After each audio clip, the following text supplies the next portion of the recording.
Voyons que tu es avec nous. C'est toi notre seul refuge de toutes les turpitudes de ce monde. C'est toi qui nous rassures. C'est toi qui nous accordes ta force. En ce moment que nous venons ici, fais-nous oublier toutes les turpitudes de cette vie,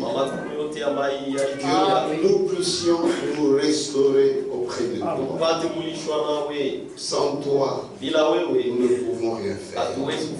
Ce moment de recharge, nous venons à toi.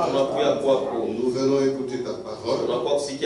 Aide-nous, Seigneur, et que chacun de nous comprenne les réalités célestes, puisque celle-ci se trouve dans ta parole. C'est dans le nom de Jésus-Christ nous t'avons ainsi demandé. Amen. Lévitique, chapitre 25, verset 23 au verset 24. Lévitique 25, verset 23, verset 24. Les terres ne se vendront point à perpétuité, car le pays est à moi,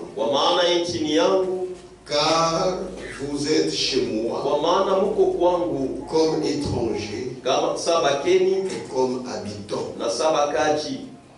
Dans tout le pays dont vous aurez la possession,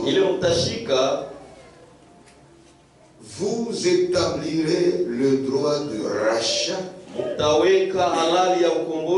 pour les terres. Vous pouvez vous asseoir.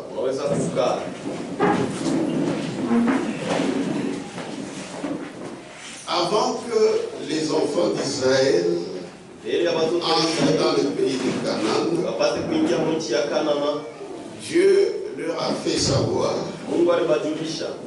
que les terres en Canaan ne leur appartiennent pas, mais que toutes les terres appartiennent à Dieu. Comme ces terres appartiennent à Dieu, même s'ils entreront là-bas, même s'ils vont lutter pour posséder cette terre, mais qu'ils sachent que cette terre ne leur appartenait pas. Et il a même précisé le propriétaire de ces terres. Il dit, c'est moi qui suis le propriétaire de cette terre.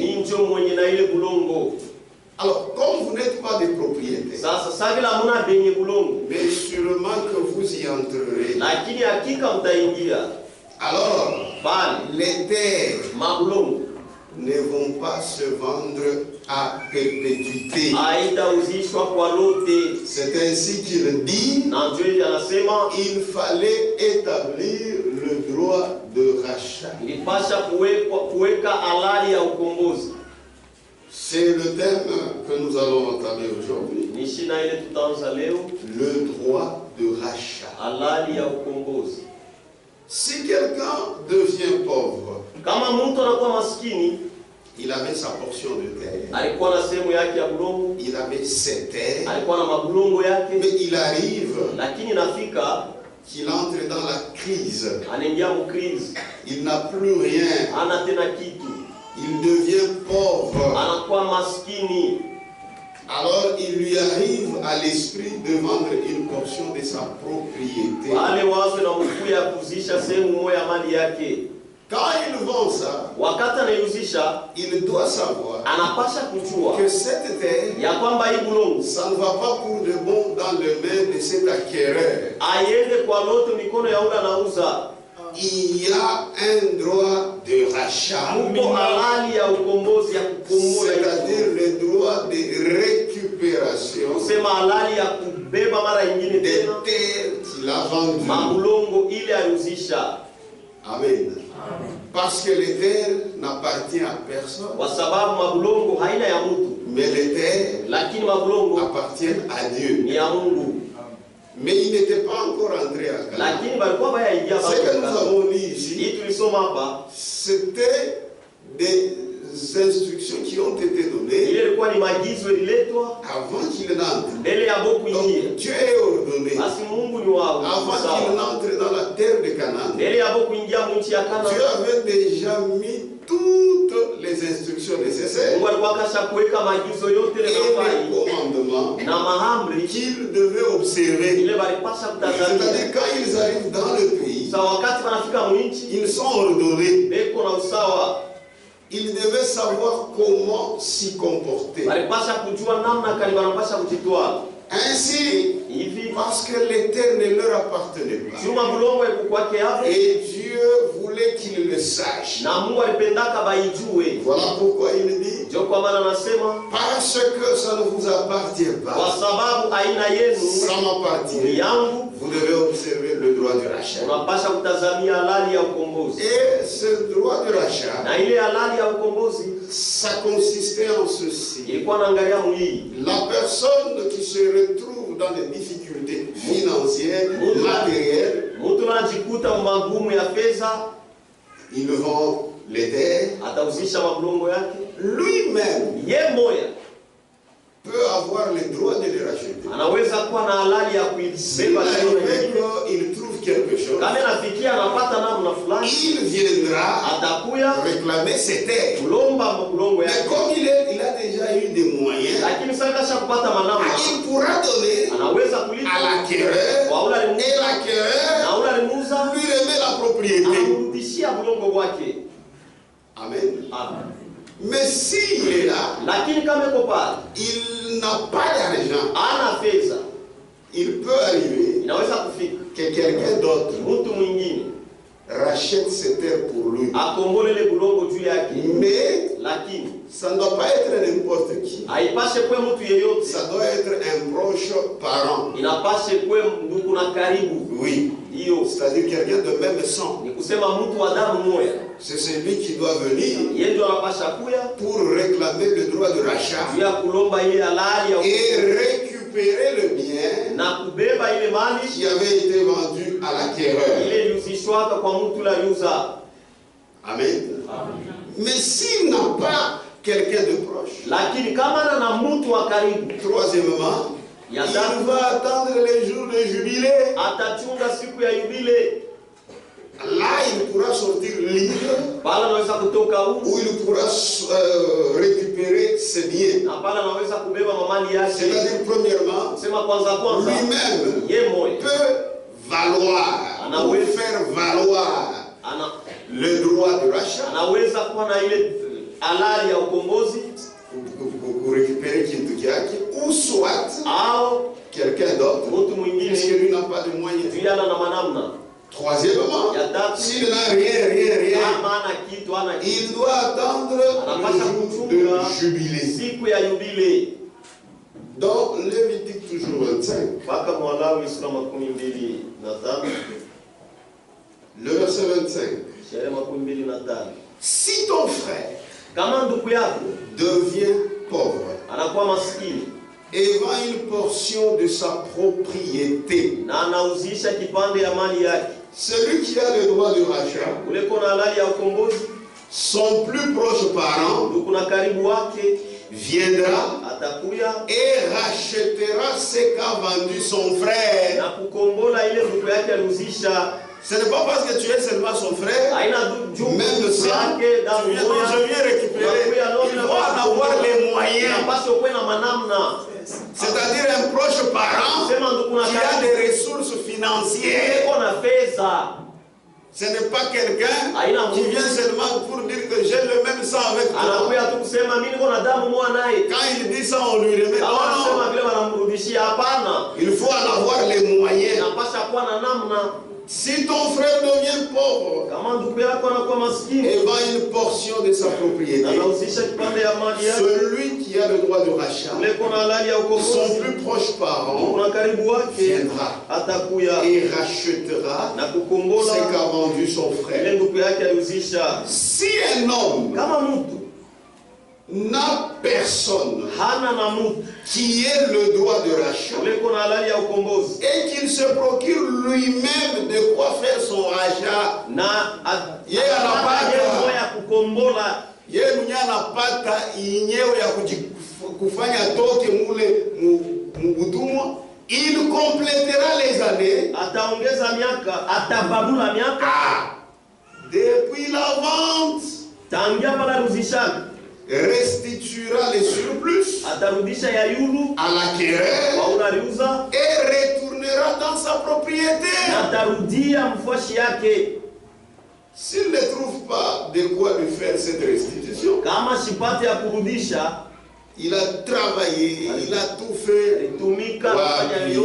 S'il ne trouve pas de quoi lui faire cette restitution, ce qu'il a vendu restera entre les mains de l'acquéreur jusqu'à l'année du jubilé. Au jubilé, il retournera dans sa propriété et l'acquéreur en sortira. Maintenant, s'il faut attendre les jubilés, il va attendre longtemps. Puisque les jubilés, c'est après 7 ans, il y avait le sabbat, des années. Maintenant, il faut 7 fois 7. C'est combien d'années? 49. Maintenant, plus une année, ça fait combien? 50 ans. C'est ça les jubilés. Tu vas attendre. Tu vas même mourir. C'est pourquoi tu dois faire un effort toi-même pour racheter. Ou quelqu'un de proche. Si même dans ta famille tu n'as personne qui a quelque chose, tu attendras. Mais il y aura un temps où ça va toujours te revenir. Mais après beaucoup d'années, c'est ça le jubilé. Donc les jubilés, comme je viens de l'expliquer, c'est la 50e année. Comme on vient de les calculer là-bas. Toujours dans Lévitique. 25 au verset 8.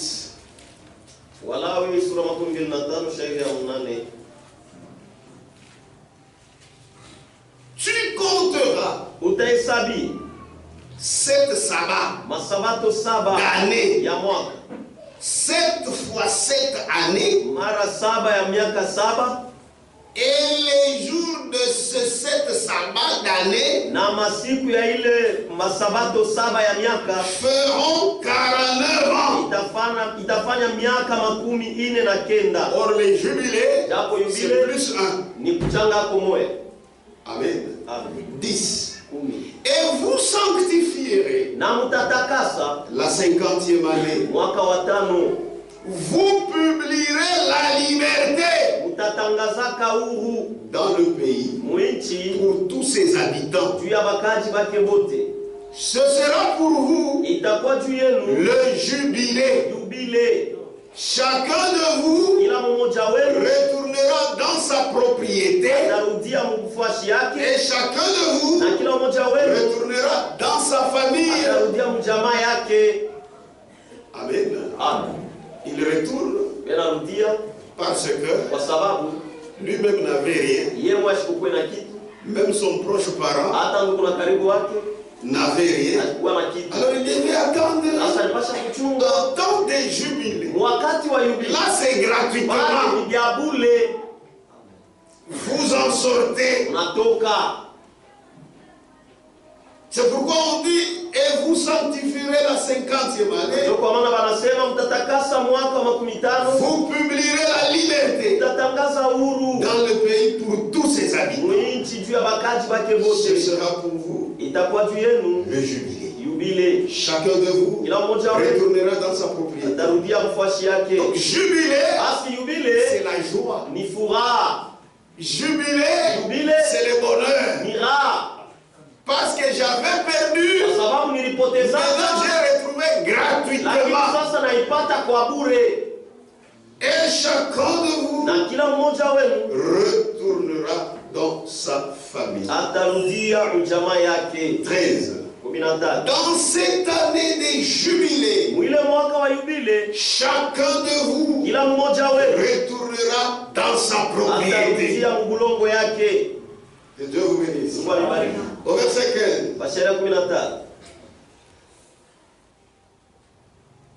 Tu achèteras de ton prochain en comptant les années depuis le jubilé. Et il te vendra en comptant les années de rapport.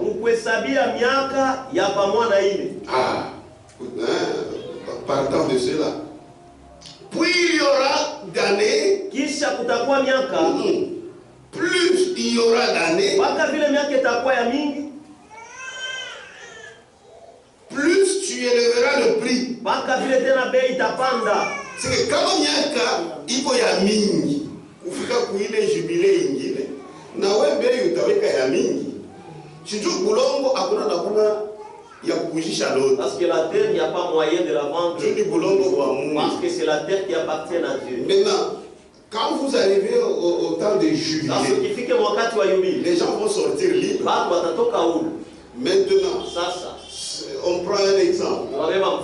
50e année jubilé. Maintenant, s'il arrivait,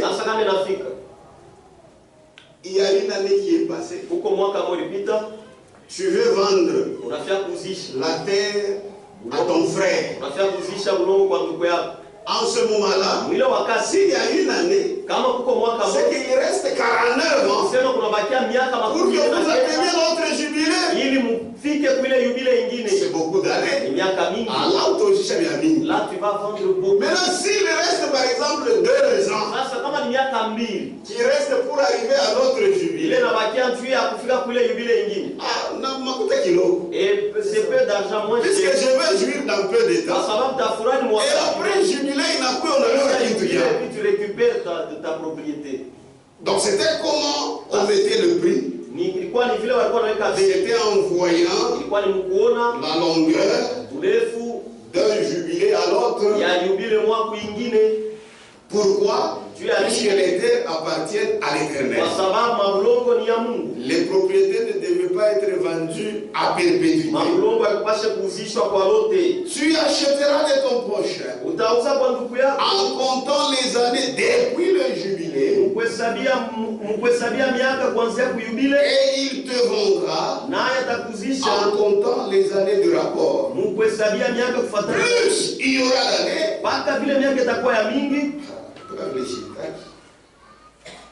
Kama miaka inakuwa mingi, c'est ça.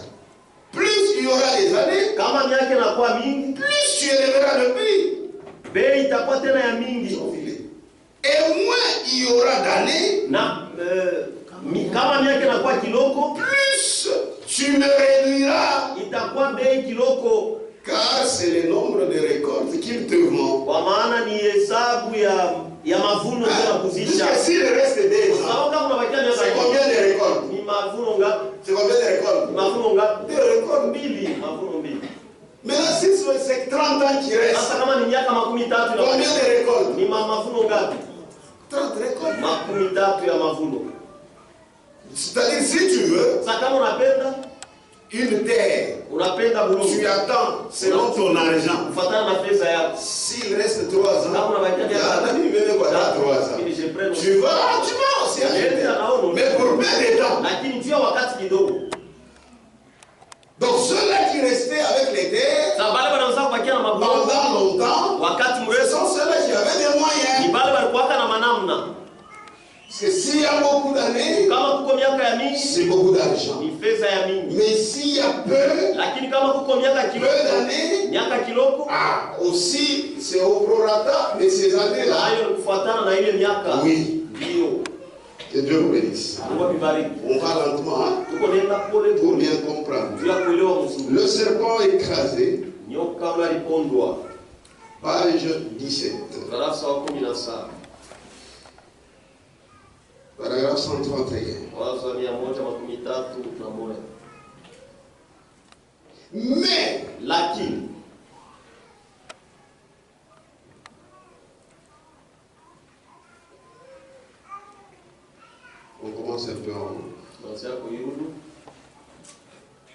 Quand Dieu fit partager le pays par Josué,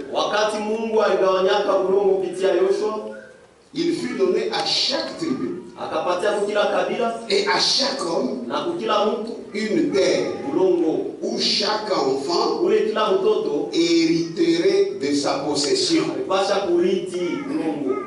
Mais si cet homme devenait pauvre et perdait tout en faveur de notre homme, la seule façon de pouvoir racheter son bien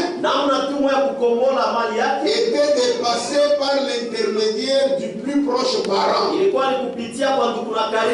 puisqu'il n'a rien. Mais de toute façon, à la fin, il devait rentrer dans son bien.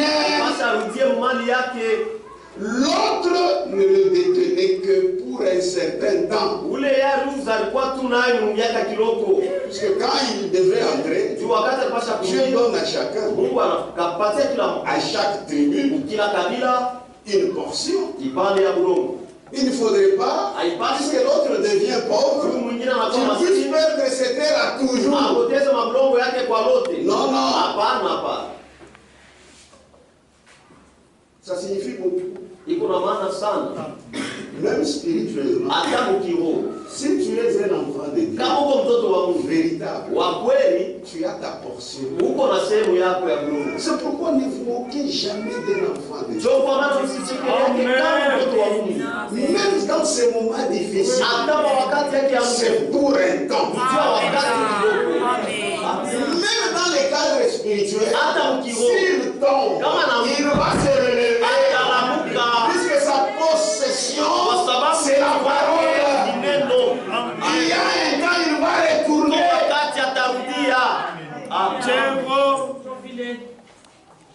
Amen. Amen. Qui es-tu pour condamner un enfant de Dieu? Amen. Amen. C'est pourquoi il a dit de ne même pas se moquer. Puisque si tu es véritablement enfant, tu vas retourner. C'est la vérité. Mais si cet homme devenait pauvre et perdait tout en faveur de notre homme, la seule façon de pouvoir acheter son bien était de passer par l'intermédiaire du plus proche parent. Mais de toute façon, à la fin, il devait rentrer dans son bien. L'autre ne le détenait que pour un certain temps. Cela devait revenir au propriétaire original. C'est vrai. Cela devait revenir au propriétaire original. S'il avait quitté le territoire de Juda et que sa terre lui revenait par l'héritage de son père,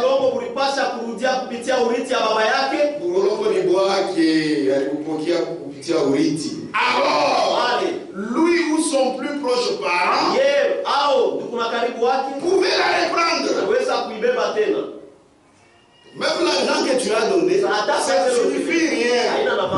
Mais la terre ne t'appartient pas. Dieu l'avait donné pour héritage à telle famille. Donc toi tu as pris ça, c'est pour un petit moment. Mais chez Dieu là, ça ne t'appartient pas. Vous voyez comment Dieu est ordonné. C'est pourquoi il a mis ça comme ça. Donc personne d'autre ne pouvait en détenir plus que le titre. C'est-à-dire, uko tupaka na titre ya kusema ni yako me haina yako. On pouvait en détenir le titre jusqu'à ce que la dette soit payée. Amen. Jusqu'à ce que la dette soit payée. Donc à ton avis, ce n'est pas pour toi. Dieu l'avait déjà donné à quelqu'un. C'est parce qu'il s'est retrouvé dans des difficultés qu'il t'a donné cet argent. Et cet argent-là, s'il trouve ça, il va venir acheter. Ce n'est pas aujourd'hui, ce n'est pas comme aujourd'hui. Nous, ce n'est pas ce que nous faisons. Si je t'achète quelque chose, c'est pour toujours. Ne me suis plus. Tu ne vas pas dire non, donne-moi, parce que maintenant j'ai l'argent. Non, ce n'est pas ça.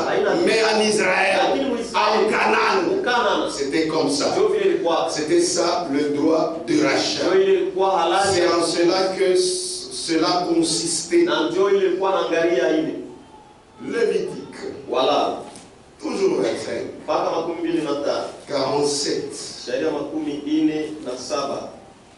Si un étranger, si celui qui demeure chez toi devient riche,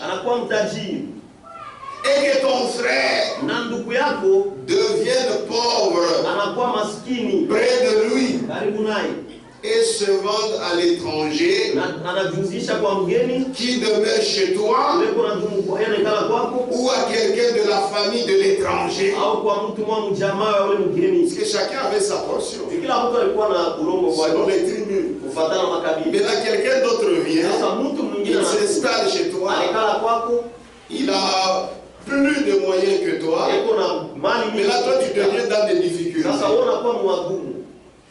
S'il arrivait qu'il achète, il restituera toujours. Ce n'est pas pour lui. C'est clair, hein?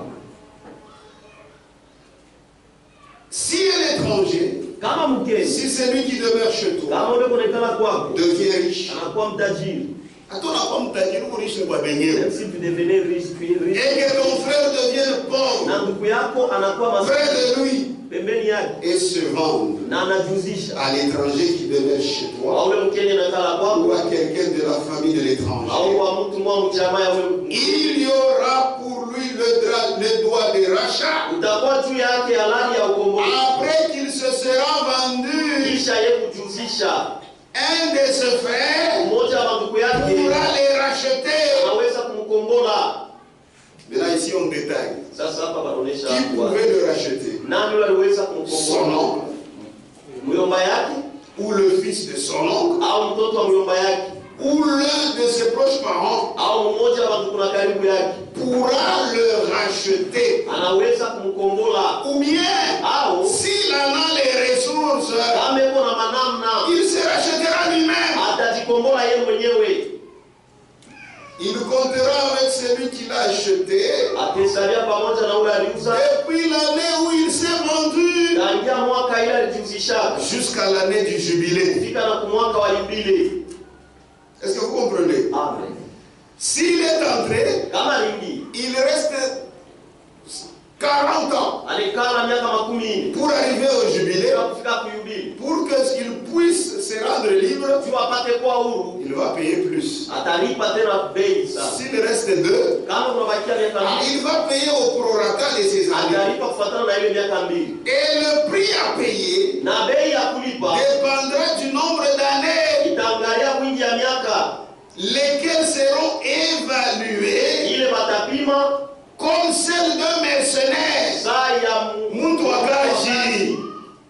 S'il y a encore beaucoup d'années, il payera son rachat en raison du prix de ces années pour lequel il a été acheté.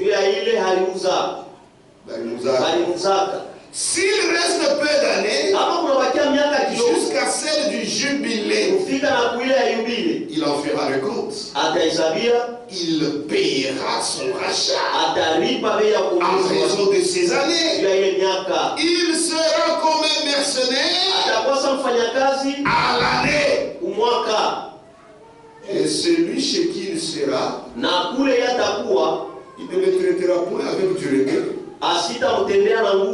Sous tes yeux. S'il n'est racheté d'aucune de ses manières,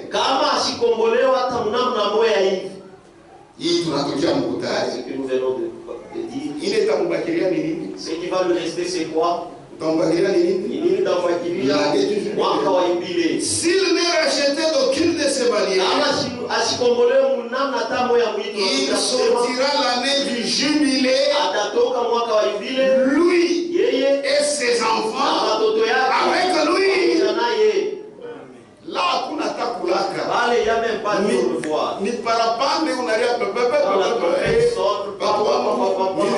je prends les bagages, je m'en vais. Car c'est de moi. Car c'est de moi que les enfants d'Israël sont esclaves. Ce sont mes esclaves que j'ai fait sortir du pays d'Égypte. Je suis l'Éternel, votre Dieu. De la même manière, il a considéré les propriétés terriennes. C'est de la même manière qu'il considère l'homme. Tu te vends, puisque tu as des difficultés, tu ne resteras jamais esclave. Au temps de jubilé, tu sortiras. La même chose avec les choses que tu as. Au temps de jubilé, tu vas les récupérer. Pourquoi? Il donne la raison. Car c'est de moi que les enfants d'Israël sont esclaves. Vous aussi, vous n'êtes esclaves de personne. Vous êtes esclaves de Jésus-Christ. Donc le droit de rachat en Israël préfigurait ce que ferait le grand rédempteur. Et vous connaissez le grand rédempteur? C'est lui le Seigneur Jésus-Christ, qui est le sauveur de l'humanité.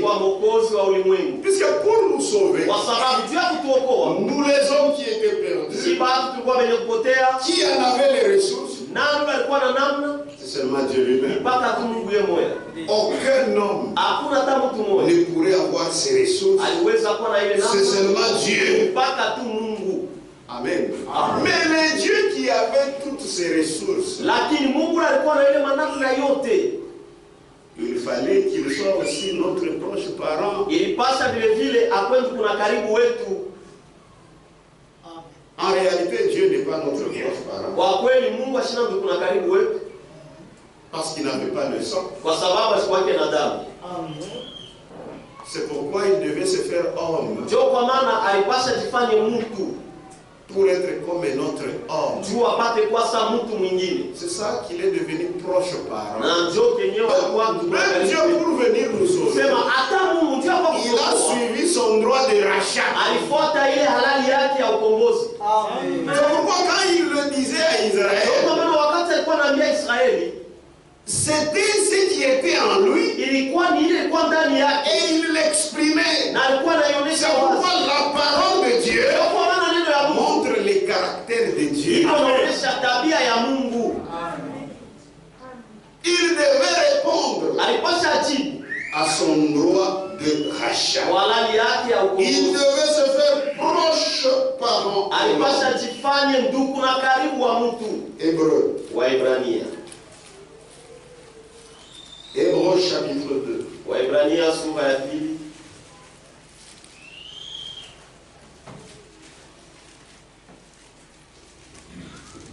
Verset 17.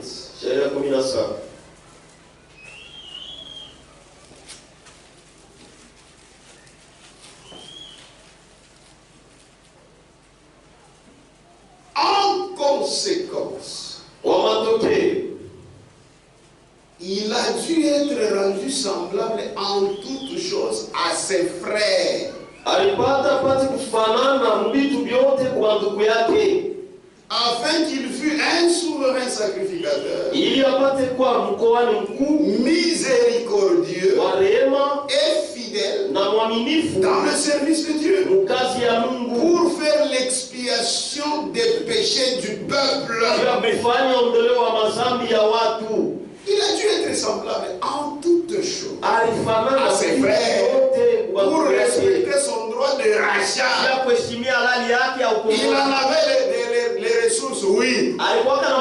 Mais il fallait qu'il soit notre proche parent. C'est pourquoi il a dû être rendu semblable en toutes choses à ses frères. Et ses frères, c'est qui? C'est nous. Au verset 14. Ainsi donc, puisque les enfants participent au sang et à la chair, il y a également participé lui-même.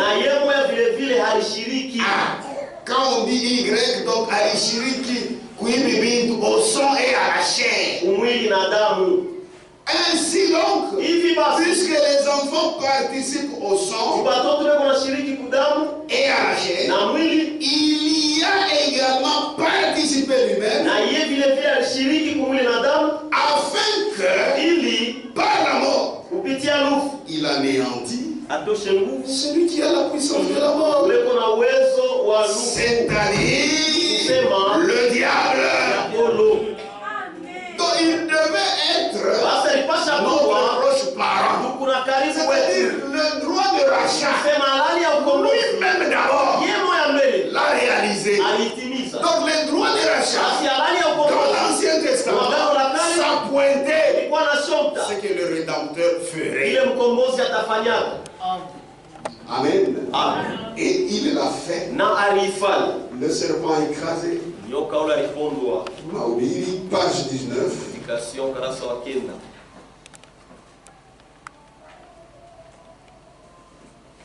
Maintenant, étudions un peu la rédemption. Avant de pouvoir l'acheter, il fallait qu'il soit digne. Qu'il soit celui qui convenait.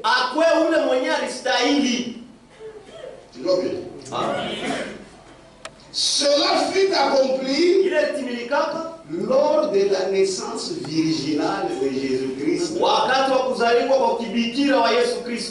Normalement, celui que nous devons appeler immaculé de conception. Je suis traduit.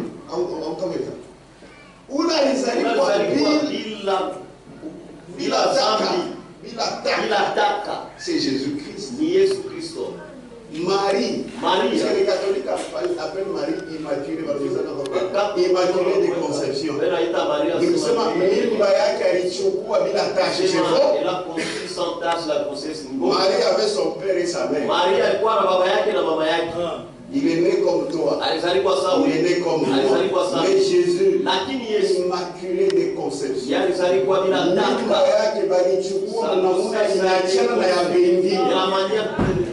De la manière très différente des autres. Parce que Dieu avait toutes les ressources. Mais il a manqué une seule chose. C'est la chair. Amen. C'est pourquoi comme il est Dieu, il ne peut pas supporter le péché. C'est pourquoi lui-même a couvert Marie par la puissance du Saint-Esprit. Le Saint-Esprit, c'est Dieu lui-même. Amen. Et il a couvert Marie. Et Marie a conçu du Saint-Esprit. Frère Franck dit, il ne faut pas voir votre biologie actuelle. La femme a donné, l'homme aussi a donné. Non, il n'y avait rien de Marie. Rien de Marie. Mais l'essentiel, c'était qu'il participe au sang et à la chair. Amen. C'est lui l'immaculé des conceptions.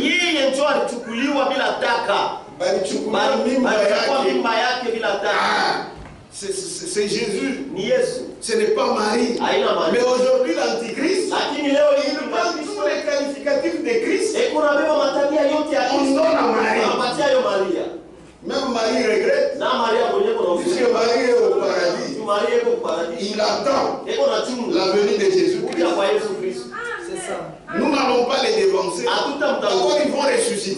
Les maris et les Branham wote watafufuka. Leur mari là, c'est mari. Ule Maria wako ni démon. Démona.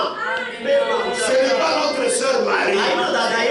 Il ne faut même pas dire que mon couple est parce que ce n'est pas notre sœur Marie. Oh non, Maria, c'est ouais, tout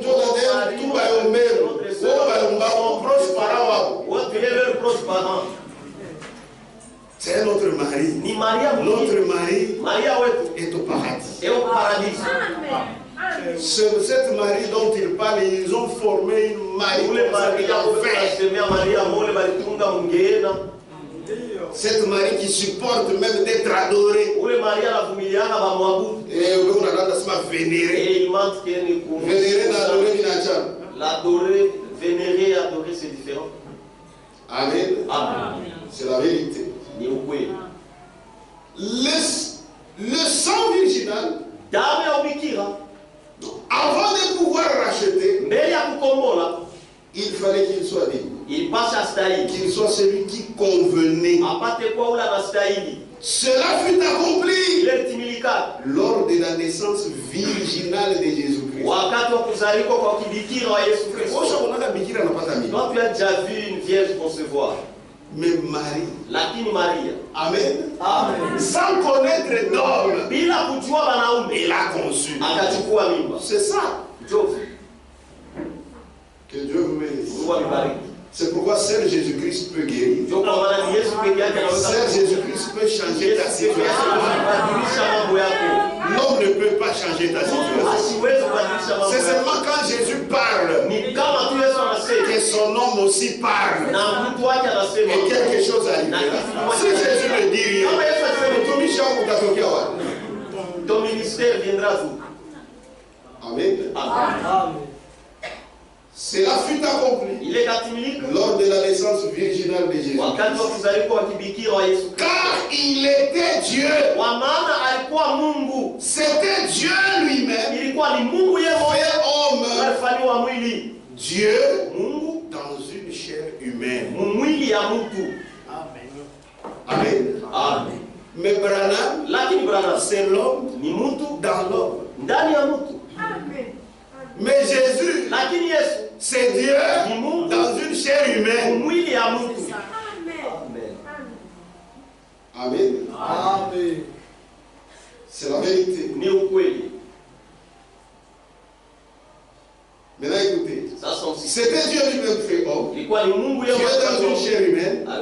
Il fallait qu'il fût digne. Le sang virginal de Jésus-Christ l'a rendu digne.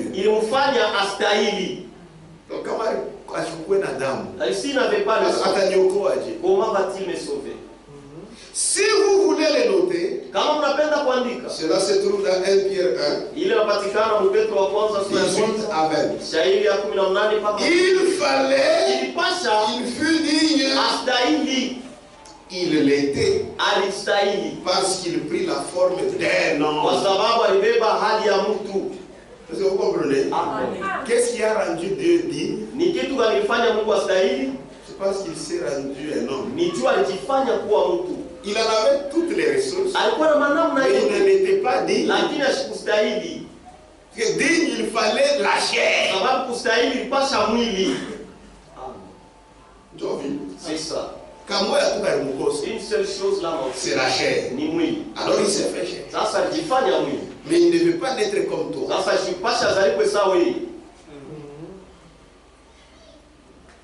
Il devint un homme. Dieu devint notre parent.